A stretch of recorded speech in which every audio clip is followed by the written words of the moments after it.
Vou tirar aqui meu rostinho, que fica melhor pro áudio, tá, pessoal?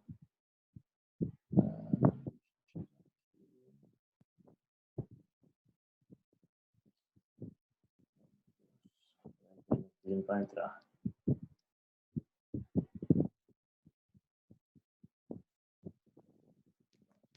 Aqui meu vídeo, vamos começar aqui. Se alguém pedir para entrar aí, vocês me falam, tá bom?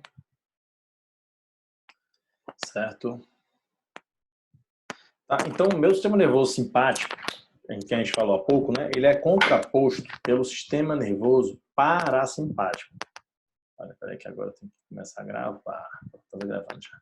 Certo? Ele é contraposto pelo sistema nervoso parasimpático.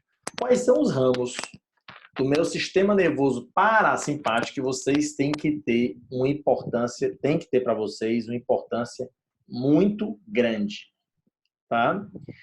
E isso é para decorar para o resto da vida, que tem muita importância para a gente. É o nervo craniano número 3, que é o oculomotor. O nervo craniano par número 7, que é o facial. O nervo craniano número 9, que é o que vai atuar, né, que é o glossofaríngeo, que atua um pouquinho no gânglio óptico, tá? E o nervo craniano par número 10, que apresenta gânglios intrínsecos ou entéricos, tá? Então, quando a gente vai, por exemplo, vou mostrar isso aqui para vocês, ó, tá? Essa visãozinha aqui que a gente está mostrando, né? A visão aumentada dela, tá? Então, em relação ao meu sistema nervoso central, no meu parasimpático, eu tenho um núcleo visceral do nervo, que eu já tinha falado, que era o oculomotor, tá? O nervo oculomotor. Ele atua em cima do gânglio ciliar, no músculo esfíncter da pupila, tá? Então, quando a gente pensa assim, ó, Rafael, o que é, tá, que vai acontecer com o meu sistema nervoso parasimpático, tá? O que é que vocês acham que vai acontecer se eu estou relaxado em relação à minha pupila? O que é que vocês acham? Coloquem aí para mim. O que é que vai acontecer, pessoal? Vou botar aqui. Vocês acham que ela contrai a pupila? Vamos lá, mais opções. A Yane está me dizendo que ela faz isso, que ela contrai. E vocês?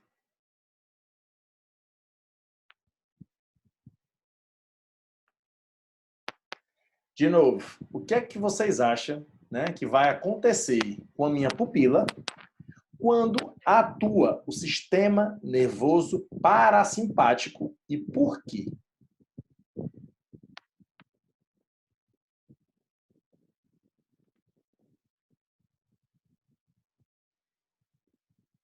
Hein? Ele, pessoal, atua através do oculomotor na contração pupilar, tá? Tá? Então, quando você está muito estressado, já no sistema nervoso simpático, vai acontecer o que com a pupila? Se no parasimpático contrai, o que é que acontece no simpático? Dilata. Tá? Isso é uma diferença básica que a gente faz como teste, né? No coração, se o parasimpático relaxa, diminui o batimento cardíaco, no parasimpático, o que é que vai acontecer no simpático? Acelera. O que é que acontece, por exemplo, nos brônquios? No parasimpático, eles se contraem. Não precisa estar funcionando todos os meus brônquios. Já no simpático, eles se dilatam, tá? O meu estômago, no parasimpático, vocês acham que ele tem maior ou menor motilidade gástrica? No parasimpático, ele vai aumentar a motilidade gástrica, tá? Tanto no estômago como no pequeno intestino, né? Que a gente chama no intestino, tá? Certo? Então, por exemplo, voltando, né? Espera aí, que tem gente... Ah, a Thalita pedindo para entrar. Tá? Então, é isso que a gente acaba tendo muito, né? Então, por exemplo, em relação ao núcleo salivário superior, lágrima e gânglio submandibular, que vai lá na glândula submandibular e sublingual. Qual é o par craniano, pessoal? 7. via nervo do córtex do tímpano, que é um nervinho que vocês não vão aprender mais na cabeça e pescoço. Então, eu vou ter esse meu gânglio pitérico-palatino atuando em cima de quem? Das lágrimas. Tá? A gente saliva mais quando está estressado ou quando está nervoso? Ou quando está estressado ou quando está nervoso? Quando está estressado ou quando está calmo? O que vocês acham? Eu estou salivando muito, porque eu estou morto de relaxado aqui. Tá? Então, a característica básica é uma maior produção celular das glândulas salivares, né, a produção salivar, quando nós estamos calmos. Por quê? Porque o sistema nervoso parasimpático, via nervo facial, via gânglio pitérico-palatino, via gânglio submandibular, está emitindo um ramo. Ó, o Rafael está tranquilaço. Pode produzir saliva aí para ele. Tá? Certo? Isso no nervo facial vai para a glândula lacrimal, glândula submandibular e sublingual, e via glossofaríngeo, que eu também já falei, que é do nono par craniano, tá? Vai lá para a glândula parótida, tá? E no caso, né, como eu falei, ó, se aqui contrai a pupila, olha o que é que o meu simpático vai fazer. Por uma via diferente, ele vai fazer o que com a pupila? Dilata a minha pupila, tá? Então, a gente tem isso como característica básica, pessoal, tá? Né? Então, tem depois, o que é que eu quero de vocês, tá? Vocês façam um resumo para mim, dizendo assim, ó, professor, simpático versus parasimpático. O resumo para essa aula é disso. Ó, na aula, o professor Rafael, o sistema falou que o sistema nervoso simpático era isso, né? Morfologicamente era diferenciado dessa forma, com aqueles primeiros slides que eu passei para vocês, tá? O sistema nervoso parasimpático e simpático fazem isso, eles se diferenciam nesse aspecto. E, pessoal, o olho, né? A minha pupila, ela faz o quê? Contrai. O parasimpático. E no simpático, dilata. Ah, mas vamos para alguma coisa do coração. O que é que acontece com a minha contração no parasimpático? Ele reduz, né? Ele bate mais devagar. O simpático aumenta, tá? Como eu já tinha falado. Por exemplo, na bexiga, tá? A bexiga, né? Aí bexiga tem um viés, tá? O que é que acontece na bexiga? Vamos dizer que eu tô morto, tô nervoso, tô estressado, vai ter sei lá, vou ter uma prova muito difícil, vai ter um tigre correndo atrás de mim, como eu já expliquei. Vocês têm que entender que na bexiga eu tenho a parede da bexiga e... Espera aí que estão falando aqui. Isso, tá bom, botou aqui. A bexiga, ela faz o quê quando eu estou estressado, nervoso? Ela relaxa. Não, professor, ela não pode relaxar. Porque se ela relaxar, eu faço xixi. Mas quem controla a urina, a saída da urina, vai ser o esfíncter da bexiga. E o que é que o esfíncter faz? Trava. Não deixa sair. Isso no simpático. Já no parasimpático é ao contrário. A bexiga contrai e o meu esfíncter faz o quê? Relaxa. Tá? Então, vocês conseguiram entender. Deixa eu até ver aqui vocês aqui. Peraí, deixa eu aumentar aqui. Vocês conseguiram entender isso que eu falei? Olha, presta atenção, tá? Então, a bexiga e o esfíncter têm ações o quê? Contrárias. Por quê? Porque no simpático ela vai fazer o quê? Ela... Hein? Lembrem, que eu tenho uma questão na prova, pessoal, disso daí, tá? O esfíncter tem função contrária à da bexiga, certo? Vamos agora aqui para... Né? Deixa eu passar aqui. Né? Então, o meu sistema nervoso parasimpático, né? Como eu já falei para vocês, eu vou ter... Espera aí, que estão falando aqui. Não, é só o esfíncter. Rayane, é só o esfíncter da bexiga. Tá? Da pupila é outra coisa. Aqui eu estou falando especificamente só da bexiga. Tá? Então, por exemplo, como eu falei, na bexiga, o que eu falo, por exemplo, no parasimpático, ele contrai, mas é só a parede detrusora, porque vocês não viram ainda em relação à bexiga, tá? A anatomia dela. Mas ela tem uma parede detrusora, que é a parede ao redor da bexiga, tá? Ela se contrai. Já o seu esfíncter, quem libera, tá? Ele dá uma, uma relaxada. Eu posso fazer xixi a hora que eu quero, tá? Beleza?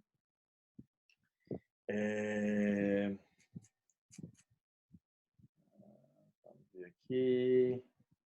Tem mais perguntas. Podem perguntando, pessoal. Ah, entendeu, né? Pronto. Se vocês tiverem, né, alguma dúvida, vocês perguntam, tá? Então, assim, a gente sempre fala que, no caso, a diferença básica, como eu já tinha explicado, né? Eu sempre falo isso em cobra e isso em prova. O sistema nervoso simpático, né? Ele predomina principalmente durante respostas ativas, estresse, luta, fuga, e isso vai acontecer para determinadas coisas, tá? E o parasimpático, não. Predomina principalmente o quê? Resposta passiva, né? Sensação de saciedade, comer aquela feijoada zona, vou tirar meu repouso da tarde, minha digestão, né? Então, isso são as características básicas que a gente tem disso, tá? Então, vamos passar aqui. De novo. E aí tem o que é que eu aconselho a vocês, né? O resumo pode fazer assim, ó.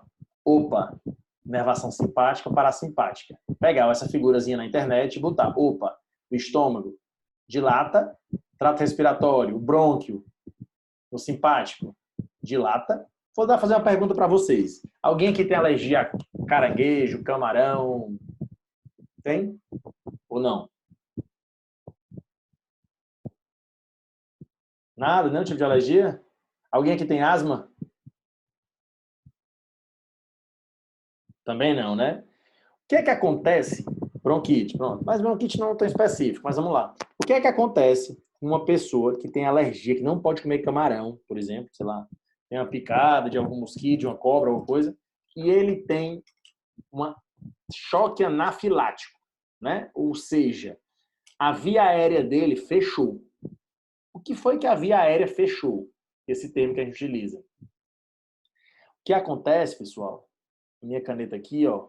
Isso aqui, que está dando passagem para a via aérea da região da traqueia, ele vai fechar. Pode ter sido um broncoespasmo, pode ter sido um edema de glote, mas não vai ter passagem de via aérea, tá? Se eu não tenho passagem de via aérea, o cara não consegue respirar. Se ele não consegue respirar, ele pode ir a óbito, né? Por uma parada cardiorrespiratória. Beleza. O que é que as pessoas fazem? Aí tu começa a imaginar. Ah, professor, se eu quisesse dar uma medicação para causar uma broncodilatação. Olha aí como as coisas começam a se conectar. O que é que eu poderia fazer de medicação nesse paciente? Vocês acham que eu poderia utilizar um medicamento que é via do sistema nervoso simpático ou do parasimpático? Se eu quero causar uma broncodilatação. Simpático. Muito bem, Raia. Aí o que é que o pessoal faz quando chega lá numa emergência? O pessoal faz o quê? Adrenalina. Por que adrenalina? Aí eu volto lá para aquele slide, ó.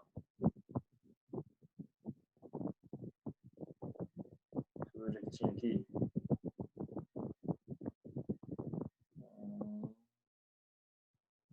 Pronto.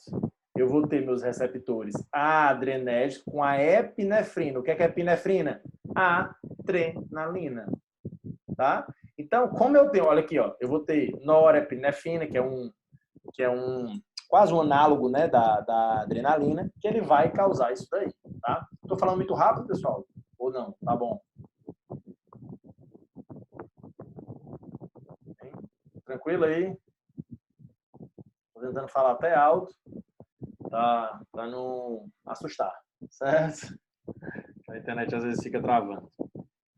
Né? Então, eu vou ter meu sistema nervoso parasimpático, minha parte craniana. Isso eu já falei? Não tinha falado não, tá? Sistema nervoso parasimpático, eu tenho minha parte craniana, né, que é a substância cinzenta do tronco encefálico, daqueles nervos que eu já falei, o 3, o 7, o 9 e o 10. E a parte pélvica, que é a substância cinzenta dos segmentos sacrais da medula espinhal, S2 e S4. tá?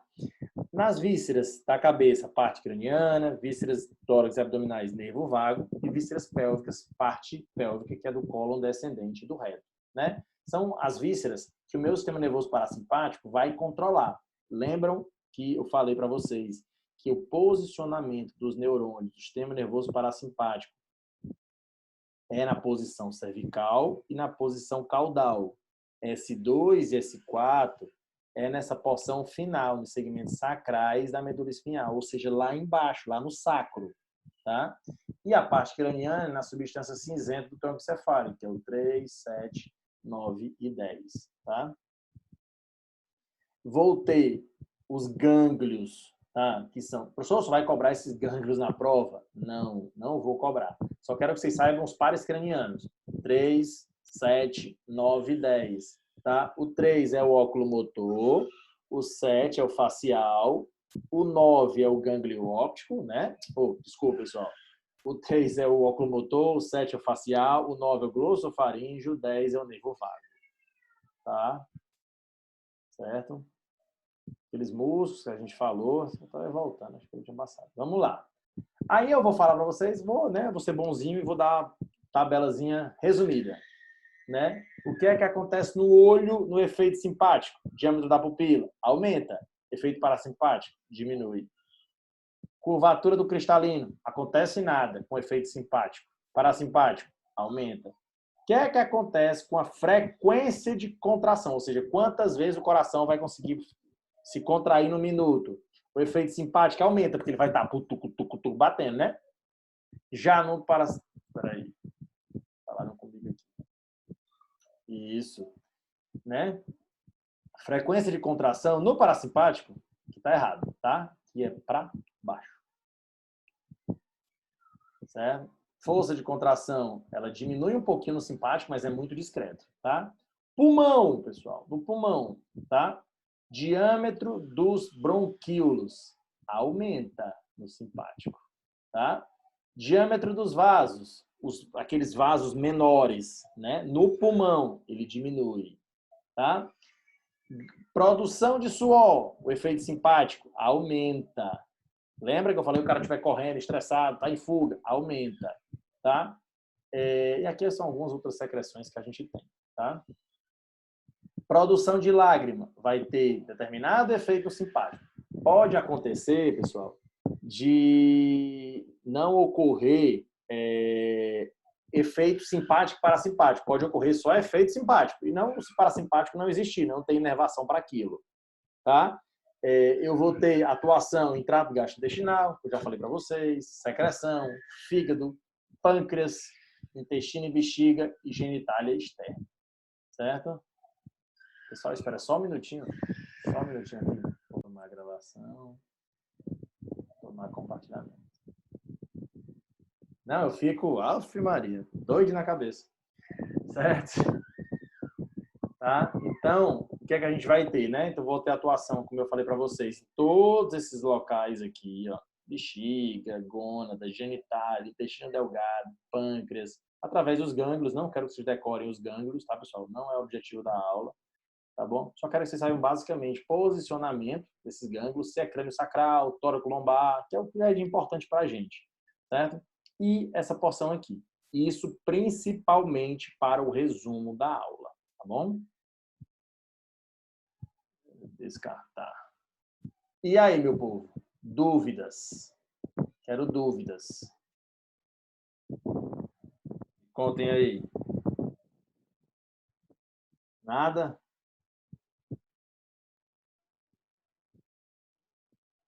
Professor, aquela imagem que o senhor colocou, que o senhor estava explicando, que eu não lembro agora. Essa aqui? Eu não entendi. Não. Deixa eu compartilhar aqui para tu me dizer. Tem que dizer só qual é a imagem.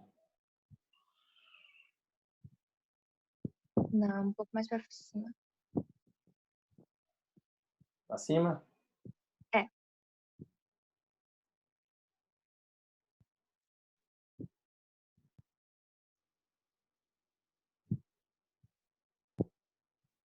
Essa aí.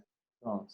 Não, aqui é só para mostrar para vocês que eu tenho no simpático e no parasimpático, o parasimpático segue um padrão, né? Que é receptor no pré-sináptico, receptor nicotínico, e depois receptor muscarínico. É um tipo de receptor que está relacionado ao quê? Liberação de acetilcolina, certo? Isso do parasimpático. No simpático, eu também tenho acetilcolina, aqui, ó, tá vendo? Ó, acetilcolina, mas eu tenho outros tipos de neurotransmissores, que eu vou ter a epinefrina e a norepinefrina, que são receptores o quê? Adrenérgicos. Diferentemente, só dessa porção que é receptor muscarínico. Entendeu? Então, eu tenho dois tipos de receptores. No neurônio pré-sináptico, é só acetilcolina. Nesse gânglio. No gânglio, vai ser só acetilcolina, tá? Mas nos finais, né, na terminação final, tá? Posso ter tanto receptor muscarínico, que no caso vai estar associado à acetilcolina, como também a noradrenalina e a epinefrina. Mas isso só no sistema nervoso simpático, autônomo simpático, tá bom? O que diferencia é só o... Pode dizer. Não, eu só ia dizer obrigada. Ah, tranquilo.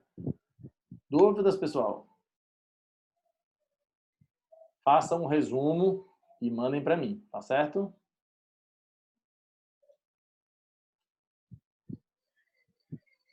Resumo é tentar identificar bem essas partes que eu falei para vocês principais. Diferenciação de localização, certo? E o que é que ele faz em cada órgão. E aí eu vou postar a aula para vocês hoje, hein? Tá bom? Um abraço, pessoal. Boa noite. Pede o pessoal para assistir as próximas aulas. Tem pouca gente hoje. Tchau.